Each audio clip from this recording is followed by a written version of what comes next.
O nosso convidado de hoje, o Kleber Rebouças Rangel, né, comandante Rangel do PSL, candidato ao Senado, vai trazer aqui as suas propostas, né, vai ser questionado também sobre alguns assuntos, né, assuntos relacionados à política brasileira, à economia, geração de emprego, tantos assuntos que, claro, que interessa a você, eleitor, para decidir o seu voto no dia 7 de outubro. 7 horas e 31 minutos. Comandante Rangel, bom dia. Seja bem-vindo aqui ao programa Acorda para a Vida. Bom dia, Almir. Bom dia, Timóteo. A Edila Maia também, o Ivan Marques. Muito obrigado por essa oportunidade de estar aqui na Rádio Excelso, fazendo a democracia, falando com o povo sobre as responsabilidades que deveremos ter antes e depois da eleição. O comandante Rangel, né, é piloto, né, professor, instrutor, né, está nessa área de aviação civil há muito tempo. E motivou a entrar no mundo da política, né, e no partido, no PSL, o partido do Bolsonaro, Jair Bolsonaro, que lidera as pesquisas no Brasil até então. Almir, eu estou na política há muitos anos, porém nunca aceitei participar... Concorrer a um cargo, né, eletivo. E concorrer a um cargo eletivo por conta de que nos últimos anos nós, como cidadão, fomos sendo desmotivados. E a gente viu essa máquina que foi montada para fazer política, né, essa máquina chamada PT, que dominou os 4 cantos do Brasil, incluindo parte da imprensa, as universidades, e a gente ficou muito desmotivado, porque não via uma saída, não via uma proposta que pudesse contemplar os anseios e as vontades. Mas, ultimamente, novos casos aconteceram, né? O Jair Bolsonaro, a população começou a olhar para uma pessoa que tem um caráter diferenciado e que, na nossa maneira de ver, deveria ser comum, não deveria ser diferenciado, mas lá no Congresso ele chamou a atenção dos holofotes pelo seu currículo, né, num país já desacreditado. E daí nós começamos a conversar alguns tempos atrás, alguns anos atrás, nas minhas caminhadas, nas minhas viagens que eu fazia a Brasília, sempre discutindo e tratando dos assuntos, hora da agricultura, hora dos empresários, hora da aviação. E nessas oportunidades eu conheci Jair Bolsonaro e descobrimos que nós temos muitas coisas em comum. E dessa amizade veio o convite. O senhor concorda com todo o programa do Bolsonaro, do armamento, né, o posicionamento dele com relação às políticas sociais? O senhor concorda com todas essas propostas do Bolsonaro? Nós concordamos porque não existe a segunda opção. Nós estamos hoje para escolher a luz ou as trevas.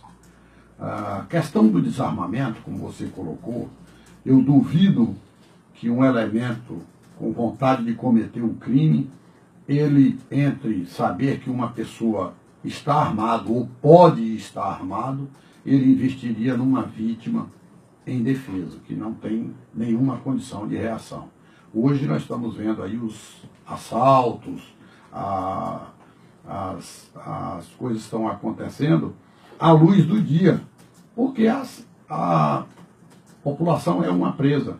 E a arma passou do cidadão de bem para o marginal. A lei do desarmamento é uma lei na contramão da história, que quando nós pegamos os melhores índices de segurança dos países, as populações andam armadas, pessoas que querem andam armadas. Você acha que no Brasil, né, uma população com muita desigualdade, né, com a educação muito baixa, e os índices mostram isso, principalmente aqui na Bahia, né, o DEB mostrou aí um desempenho muito ruim do ensino aqui do estado da Bahia, o sistema SAEB também. Claro que isso se estende também por muitos estados brasileiros, essa desigualdade também social e econômica. Eu acho que no Brasil não seria um risco colocar arma na mão das pessoas? Olha, eu acho que não. Tanto é que se nós fôssemos trabalhar com os índices, nós teríamos que revogar o desarmamento. Por quê? De 2006 para cá, a violência na Bahia, que é a maior do Brasil, a Bahia hoje é mais violenta do que o Rio de Janeiro. De 2006 para cá, houve um aumento da criminalidade, do número de homicídios na Bahia em 90%. Então ontem eu fui questionado por uma pessoa, falou assim, mas se uma pessoa der uma fechada no trânsito, se uma pessoa estiver armada, não é um risco? Eu digo, realmente é um risco. Você descer do seu carro para ir afrontar uma outra pessoa, você está correndo risco. Sabendo que ela pode estar armada, eu ainda digo, liga o som do seu carro, bote uma música e vai para casa encontrar a sua família e deixe de afrontar o outro. É esse o princípio. Todos nós temos os mesmos direitos. E temos que ser respeitados. Então, sabedor que o outro não pode usar a arma, então vai para o confronto. E o confronto pode ser no atropelamento, o crime pode ocorrer no atropelamento, em qualquer outro tipo de agressão, não exclusivamente pela arma. Então, a arma, ela primeiro protege e segundo, ela impõe o respeito. Nós sabemos disso, tem aquelas histórias de que quem está armado nunca será vítima, nunca será presa. Então, a questão do desarmamento, essa questão do índice, como você colocou, do IDEB, não é a cultura da população que vai aumentar ou diminuir a criminalidade. O que vai fazer é a capacidade que o cidadão deve ter para portar a arma. Ele tem que as condicionantes, né, para que esse porte seja dado. Não é isso? Exato, ele tem que passar por um psicoteste, ele tem que passar pelo treinamento de tiro, ele tem que passar por tudo isso daí, e ele vai ser o protetor da sociedade. É assim que é assim que se faz. Nós sabemos que a arma não mata ninguém, o que mata são as pessoas. Então, se você está dentro de sua casa e chega um marginal e vai tentar arrombar a sua casa, você está para proteger você e sua família, o seu bem, você tem uma arma. Hoje é proibido. É isso que nós estamos discutindo. Nós estamos discutindo o direito da defesa. E o que os direitos humanos fizeram, mais esse projeto de desarmamento, nos tirou o direito da defesa e nos entregou aos bandidos.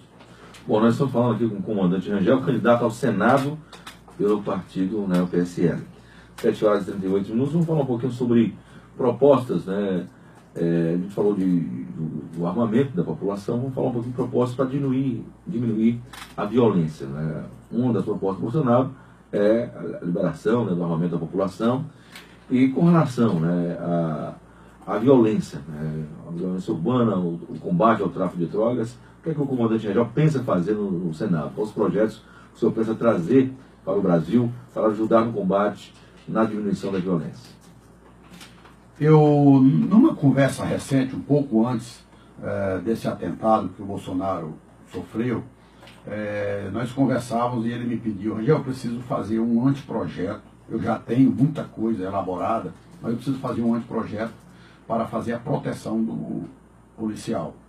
E eu comecei a andar, inclusive conversando com os comandantes dos batalhões, etc. Nós detectamos algumas coisas que precisam urgentemente ser colocadas. Dentre elas, que o policial tem um seguro de vida em tempo integral. Porque hoje o policial vai lá, faz o combate, faz o enfrentamento com o crime organizado e depois ele deixa a farda, deixa a arma dele e vai embora para casa. Exatamente no momento em que ele está mais vulnerável, é onde o governo não dá a proteção. Então é necessário que ele, além de ter o direito de portar a arma, após o serviço, ele também tenha essa segurança de que se ele for alvejado, que se por conta disso o crime, a família dele não vai ficar desamparada e nem ele vai ficar desamparado. Então isso seria uma medida que nós deveríamos tomar, porque são os policiais, quem cuida do bem público e quem cuida da população. Uma outra coisa é a questão da blindagem mínima das viaturas, né? Os bandidos hoje estão armados de fuzil, de metralhadoras, armas muito mais poderosas do que aquelas que são colocadas na mão dos policiais. Então a gente sabe que um tiro de fuzil ele atravessa uma viatura dessa. Vamos aproveitar que eu vejo muita apreensão de arma no Brasil e de repente essas armas depois são todas destruídas. O Estado brasileiro, né, gasta para fazer a apreensão dessas armas, quer dizer, apreende essas armas, poderia utilizar essas armas, né, a própria polícia, ou seja, não tem que comprar das indústrias novas armas, cadastrar essas armas dentro do sistema nosso, né, e a polícia utilizar essas armas, que são armas, né, de grande poderio. E isso representaria uma economia muito grande para o país. Se eu achar seria viável fazer um projeto como esse, seria importante para o Brasil economizar dinheiro e armar a polícia já com esse armamento que é apreendido? O que acontece é que há um descompasso muito grande entre o judiciário e o executivo. Aquelas armas, depois de apreendidas, são armas, como você colocou aí, armas caríssimas, né, que vêm para o tráfico exatamente por conta da eficiência do equipamento dessa arma, e depois que você colocou ela destruída. Por que essa arma não volta? Porque há um descompasso entre o judiciário e o executivo. Ao invés de destruir, cadastrasse dessas armas nos batalhões e colocasse ela para tirar do crime para fazer a defesa da população. Então isso é uma hipocrisia muito grande que nós estamos vendo, porque essas coisas não são levadas à tona. E aí o que é que acontece? O governo, o que é que ele faz? Vive fazendo a propaganda falsa. Eu vou te citar um exemplo. Por que propaganda falsa? Eu fui numa cidade do interior, eu estava numa cidade do interior, e o governador chegou lá para poder entregar uma viatura da polícia. Só que não tinha nenhuma na cidade. Ele foi levar uma viatura. E lá, com o avião do governador, chegaram mais 5 aviões fretados pelo Estado para levar os deputados, a comitiva, levar toda a imprensa do governador, é lógico. E aí fizeram aquela festa maravilhosa. Eu fiz umas contas, como aviador que sou, fizemos umas contas que o dinheiro do aluguel dos aviões dava para comprar mais 3 viaturas. E ele foi lá entregar uma e foi fazer a correria. Então é disso que nós estamos falando, dessa hipocrisia que o baiano e que o brasileiro precisa sair disso daí. É uma montagem de uma imagem, quando na realidade nós sabemos. Voltando ainda na questão dos policiais e da segurança, uma blindagem mínima, como eu ia dizendo, dessas viaturas. O que é uma blindagem mínima? Para-brisas blindados, portas laterais, isso não custa muito caro quando você faz em série. Então, são muitas coisas que nós temos que fazer na LPP, que é a Lei de Proteção Policial, equiparação salarial com piso nacional. Enfim, tem muita coisa que nós temos que fazer e Bolsonaro tem esse compromisso e eu abracei esse compromisso. Vamos falar de um tema importante, saúde também, outro grande problema, né, que as pessoas reclamam muito da regulação, o sistema demora muito, né, para regular as pessoas, para transferir, para fazer a cirurgia ou tipo de procedimento mais complexo, e até exames também de alta complexidade. O que é que o comandante Rangel, como senador, pretende fazer de projetos para melhorar isso no Brasil? A saúde pública é um tema que, na minha visão, ela precisa ter uma modificação imediata. Primeiro, a dor do pobre não é diferente da dor do rico. O rico só se iguala ao pobre, no sentimento, alguns deles, quando há necessidade, quando ele perde a saúde. E o que acontece? Jair Bolsonaro foi acometido de um crime, todos nós sabemos, porque os 5 melhores advogados estão defendendo o Adélio. Né? Nós sabemos que por trás do Adélio tem uma rede criminosa e nós sabemos... Você acredita em atentado? Perfeitamente, você não tem a dúvida disso. Não é de um dia para outro que uma equipe de advogados daquela não vai cobrar menos de 5 milhões de reais e alguém está financiando e até agora eles não querem dizer, faz parte, é direito do advogado. Agora, eu não consigo entender isso no Brasil. Primeiro, eu acho que a própria justiça deveria cobrar do advogado quem é a fonte que está pagando, de onde vem esse dinheiro. Não é?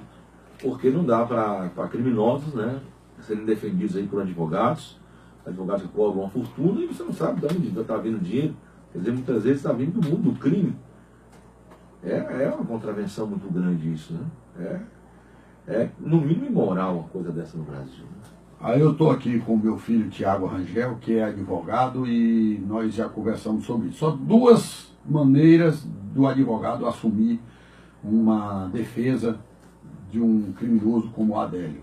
ou para ele se promover, ou seja, ele não tem um nome, ou então por dinheiro. Que não é o caso desses que não é o lá, caso, que essa equipe aí são equipes famosas, de criminalistas e juristas, e eles estão recebendo muito dinheiro de alguém muito isso no Brasil, né? Tem muito advogado que, quando tem um caso desse polêmico, né, escritórios querem assumir para poder ganhar mais notoriedade, né, para aparecer também.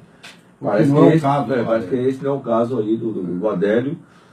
Parece que alguém está bancando aí esses custos e a Polícia Federal acho que precisa identificar isso. Acho que não é tão difícil isso, né? Tentar achar esse elo de ligação entre o Adélio ou alguém que esteja financiando ou financiou esse tipo de ato. Mas veja só, é papel do senador fazer todo tipo de investigação, inclusive do Supremo. Eu sempre digo isso daí, não adianta você mandar para lá mais dos mesmos. Vão sair quatro aí, né? Vão sair 4 Supremo agora. Então, não adianta você mandar para lá mais dos mesmos. Nós estamos vendo ali cada ministro ali, com raras exceções, cada ministro ali defende uma facção. Um grupo político, né? Eu chamo de facção, eles defendem uma facção. Defende uma facção criminosa? Facção criminosa, eles estão ali. O que é o PT? O PT é uma facção criminosa. Todos estão presos. Lava Jato. Agora, o que nós estamos diante de quê? Quando o baiano pensa, em quem eu vou votar? Aí fala assim, não, eu vou votar no PT. Você vai mandar quem para lá? Ah, vou mandar o senador do PT. O que você acha que o senador do PT vai fazer lá? Nada. Se proteger. Receber os benefícios do cargo. O que é que ele tem para fazer lá? Não tem nada. Porque agora é o país do Sérgio Moro, é o país do Bolsonaro, é o país da renovação e da modificação. Então, você vai mandar para lá um outro que está lá há 40 anos. O que é que ele fez? Nada. Ele não viu o BNDES ser saqueado. Ele não viu nada disso. Você acha que o Bolsonaro representa a renovação? O Bolsonaro tem 7 mandatos como deputado, né? Ele tem 7 mandatos de deputado. E o Bolsonaro merece o crédito, porque nós sabemos que ele e outros que tem lá, não é só o Bolsonaro, eu vou falar de Magno Malta, né, do Onyx Lorenzoni, tem pessoas com hombridade, tem história política, boas histórias políticas. E já tem outros que falam assim, não, mas eu sou ficha limpa, eu não fiz. Mas sim, mas tu estava lá para fiscalizar, tu não viu a Petrobras ser saqueada, o BNDES ser saqueado, não viu nada, não, eu sou ficha limpa, eu agora quero ser senador. Pô, tem uma carreira política, 40 anos, o outro tem 8 anos de deputado, nada fez, não denunciou. Eu concordo com essa carreira política, essa questão de haver. Primeiro, eu estava comentando hoje mais cedo aqui que no Brasil, começa do avô, aí vai para o pai, do neto, e aí vira uma carreira política familiar. Isso a gente vê muito na zona Bahia, mas em todo o Brasil. O senhor concorda com essa sequência aí de políticos na mesma família? Eu só concordo como aconteceu, por exemplo, eu vou citar um exemplo, o Bolsonaro e os filhos. Ele não se envolve. Um é vereador, o outro é deputado. Então é eleito pelo povo. São ficha limpa, não tem nenhum problema com a justiça. Então, as pessoas têm interesse de votar nessas pessoas. Agora, o que é que acontece aqui na Bahia, por exemplo? São direitos hereditários.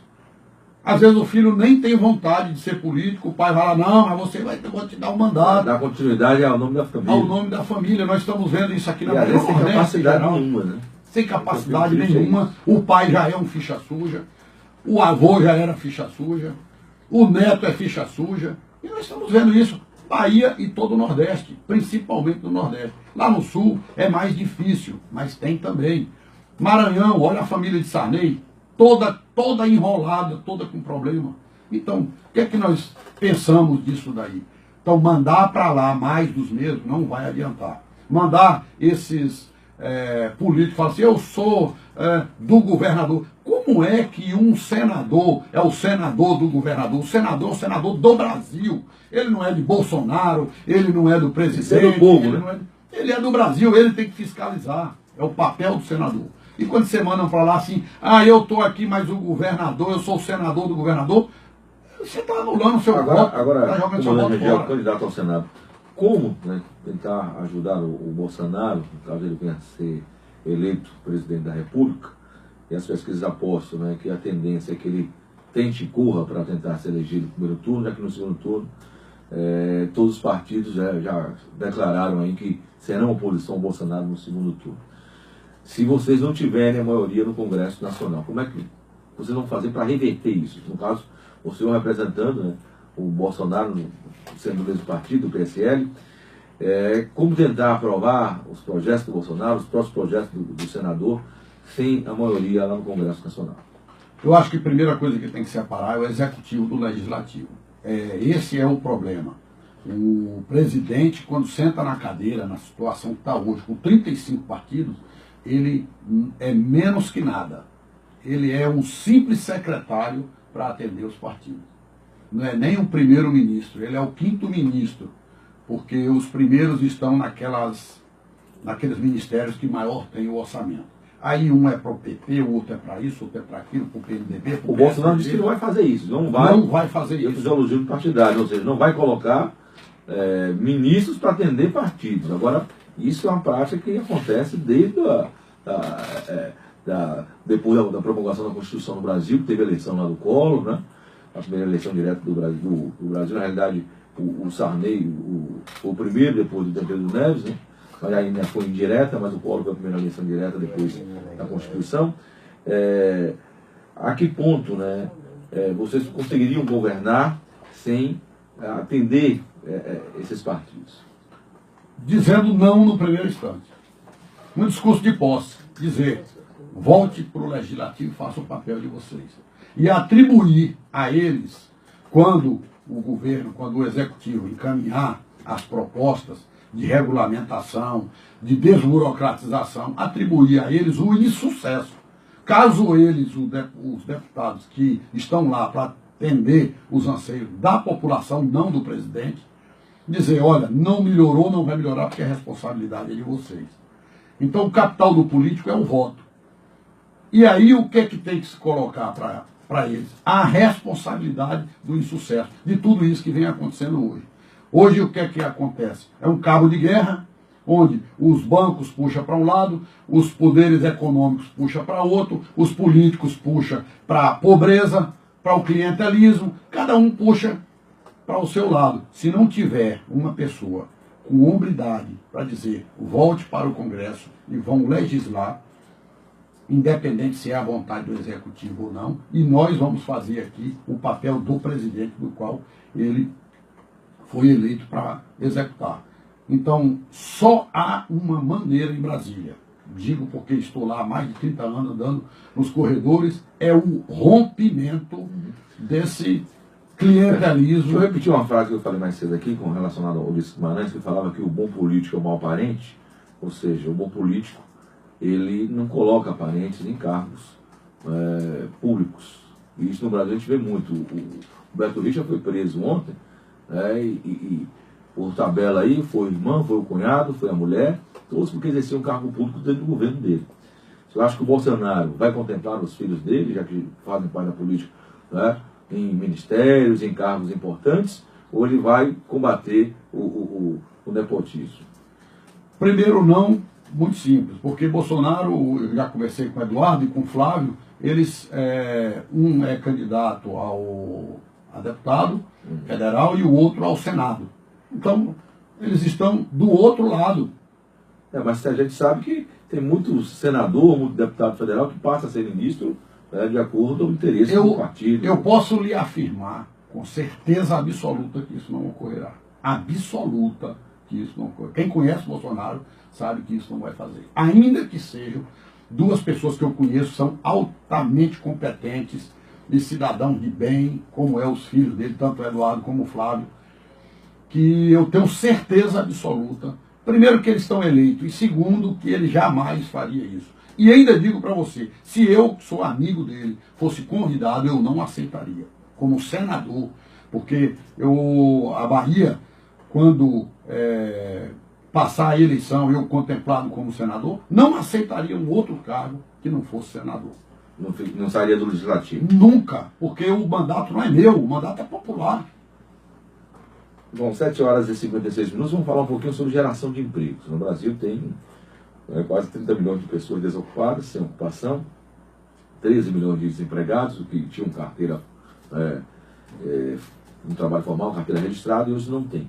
Como a gente resolver esse problema? Eu não vejo assim nenhum candidato no Brasil se preocupar com a geração de emprego. Fala-se muito em atacar a economia, de educação, saúde, e violência, né? Mas como gerar emprego no Brasil? Como é que o Brasil vai gerar novos empregos? Almir, nós que já passamos dos 50 anos, eu posso dizer para você, nós somos especialistas em ficar rico e ficar pobre. Nós que acompanhamos Plano Brescia, Plano Cruzado, Plano Collor, Plano Real, Plano Real, que por sinal foi o que deu um pouco de estabilidade no Brasil, e quero deixar claro que o PT foi veemente contra, né, votou contra o Plano Real, mas que também precisava de ter outros reajustes. Era o início de um plano muito bom e depois bagunçaram tudo. Criação de emprego, você não pode falar em criar emprego através da iniciativa pública. Nós temos que diminuir o governo e aumentar o Brasil. É mais Brasil e menos governo. Essa é a proposta nossa, é a proposta de Bolsonaro, das pessoas que estão convivendo com isso. Quem cria emprego é o empreendedor. Agora, não é justo que eu vou contar um caso verídico, não é justo que você vai tirar uma licença para mineração, e a licença dure 26 anos para sair. Outros cidadão morre e a empresa não começa a atividade. Né? Entendeu? Então esses órgãos, INEMA, IBAMA, todos esses órgãos estão a serviço da economia mundial. Nós sabemos disso daí. E Bolsonaro vem fazendo um discurso contra isso. Não se pode tirar, porque a terra do índio tem reserva indígena que é maior do que país da Europa. E tem 250 índios. E lá tem ouro, tem nióbio, tem tudo que você imaginar, tem diamante. Nós somos um povo rico, estamos proibidos a prosperar, porque estamos destinados à miséria, porque a miséria interessa para esses partidos comunistas que aqui estão. Então o que é que nós temos que fazer? Primeiro, desburocratizar, porque a burocracia é o pai e a mãe da corrupção. Esse é o grande problema. Aí o investidor vem para o Brasil com regras claras, com condições claras, situação jurídica, e aí vem fazer, e aí todo mundo vai trabalhar, e todo mundo vai ter um bom emprego. E os programas sociais, Bolsonaro pretende acabar com esses programas sociais, ou criar algum tipo de mecanismo que as pessoas consigam sair desses programas e venham a se ocupar dentro da sociedade? Esse, Almir, uma coisa muito interessante, porque os programas sociais dizem que o próprio Obama dizia que o programa ele é eficiente quando ele tira as pessoas, não quando ele coloca as pessoas. Nós temos números que 52% da população do Piauí recebe Bolsa Família. 52%. Você acha que tem 52% de miseráveis a ponto de ser contemplado pelo Bolsa Família? Então isso é um absurdo, é uma fraude. Estão deixando de fazer um bom programa para fazer um comércio, uma coisa que com interesses politiqueiros. Então, nós sabemos também que o PT votou contra todos os programas políticos. E depois que o Fernando Henrique criou o Bolsa Escola, que as pessoas tinham a obrigatoriedade de levar os filhos para a escola. O Fundo de Combate à Pobreza. O Fundo de Combate à Pobreza, que daí nasceu esses programas. O que o PT fez? O Lula ampliou isso daí e colocou numa condicionante para que o partido ganhasse todas as eleições. Como ganhou? Chegou ao ponto de eleger a Dilma. Para você ver a força que tinha. Aquilo que ele combatia. O Lula ganhou as 4 últimas eleições no Brasil. Né? Então. E liderava a pesquisa, né, até então, onde estava o seu nome. E existe a aposta, claro, deles que o Haddad vá para o segundo turno, consiga crescer em pontos percentuais. Outros acham que não, mas a gente vai aguardar aí as pesquisas que devem direcionar, né, os novos resultados. Mas o nosso tempo está acabando, comandante Rangel, candidato ao Senado pelo PSL. Queria que você deixasse aqui sua mensagem, porque o comandante Rangel merece ser votado nas urnas, quer ser senador da República pelo estado da Bahia. Almir, Primeiro eu quero dizer que a situação nossa não é muito pior, porque a agricultura tem sido o esteio do Brasil. O Brasil hoje não está numa situação hoje muito parecida com a Venezuela, porque o agronegócio e a mineração também, ainda que temos que multiplicar o PIB da mineração muitas vezes, em centenas de vezes maior do que o que é isso daí. E o agronegócio é realmente o esteio da coisa. O Rangel, ele está nessa condição de candidato do Bolsonaro a convite de um amigo, e esse amigo chama-se Jair Bolsonaro.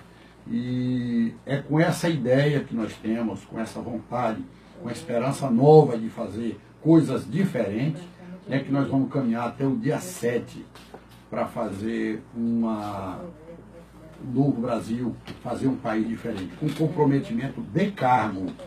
Não é ir para lá para satisfazer o gosto do governador, enfim. Então, com esse espírito que nós temos de fazer diferente, a população está cansada e eu quero aproveitar para convidar as pessoas para irem no Farol da Barra, no dia 9, domingo agora, para fazer... Dia 15, né? Dia 15. 9 da manhã. Domingo é dia às 9 da manhã. Não, dia 16, desculpe, domingo é 16. É 16, exato. Para fazer uma caminhada, um encontro em prol da recuperação da saúde do nosso futuro presidente e um ato democrático, um ato que... Infelizmente o seu tempo acabou. Ok. Mas...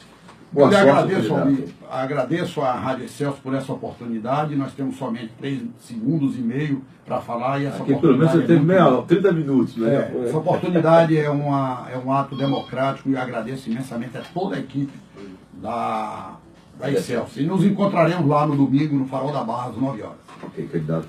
Boa sorte. Bom, agora para a vida fica por aqui. A gente iniciou hoje as entrevistas com os candidatos ao Senado.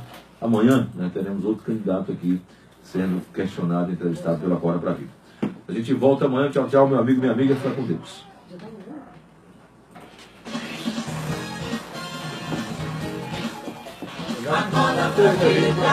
Obrigado. Boa sorte.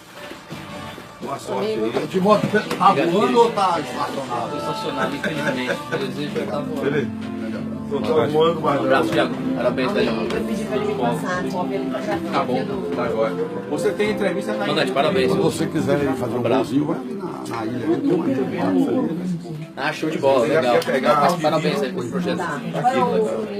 Almir Santana Oficial. É muita coisa, projeto, por exemplo, E no YouTube, Acorda pra Vida e bota a data de hoje.